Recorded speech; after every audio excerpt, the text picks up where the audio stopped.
অস্ট্রেলিয়াকে 48 রানে হারিয়ে টানা দ্বিতীয় জয়, সিরিজে এগিয়ে ভারত। বন্ধুরা, আপনারা যদি দেখতে চান তাহলে ভিডিওটি শেষ অবধি দেখতে হবে, চ্যানেলটিকে সাবস্ক্রাইব করে একটা লাইক দিতে হবে এবং নোটিফিকেশন বেল আইকন দাবাতে হবে। একটানা 2 ম্যাচে জয়, চলতি টি-20 সিরিজে অস্ট্রেলিয়াকে বড় ধাক্কা দিল ভারত। গত ওয়ানডে সিরিজে যেটা হয়নি, বৃহস্পতিবার মাঠে নেমে অজিদের বিপক্ষে সেটাই করে দেখালেন সূর্যকুমার যাদবেরা।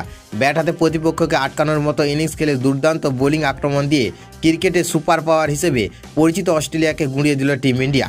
48 রানের বিরাট ব্যবধানে জয়ের পর এই মুহূর্তে চলতি সিরিজে এগিয়ে রয়েছে ভারত। আজ টস হেরে প্রথমে ব্যাট করতে নেমেছিল ভারত। শুরুতে অভিষেক শর্মার উইকেটে ধাক্কা পেলেও পরে দল সামলে নেন শুভমন গিল। তার ব্যাট থেকে আসে 46 রান। দুই ওপেনারের পর সূর্যকুমার যাদব এবং শিবম দুবে যথাক্রমে 20 ও 22 রানের ছোট ইনিংস খেলেন। শেষ দিকে ওয়াশিংটন সুন্দর এবং অক্ষর প্যাটেল গুরুত্বপূর্ণ রান যোগ করে দলকে 168 রানে পর্যন্ত তোলে। অস্ট্রেলিয়ার লক্ষ্য ছিল মাত্র 168 রান। শুরুটা ভালো হলেও মাঝপথে ভেঙে পড়ে তাদের ব্যাটিং লাইন আপ। ভারতের পেস স্পিন আক্রমণে দিশেহারা হয়ে পড়ে অজিরা। ওয়াশিংটন সুন্দর নেন 3 উইকেট, শিবম দুবে ও অক্ষর প্যাটেল পান 2টি করে উইকেট। বুমরা, আর্শদীপ, বরুণ চক্রবর্তী নেন 1টি করে উইকেট। শেষ পর্যন্ত 119 রানে অল আউট হয়ে যায় অস্ট্রেলিয়া। এই জয়ে সিরিজ 3-1 ব্যবধানে এগিয়ে গেল টিম ইন্ডিয়া।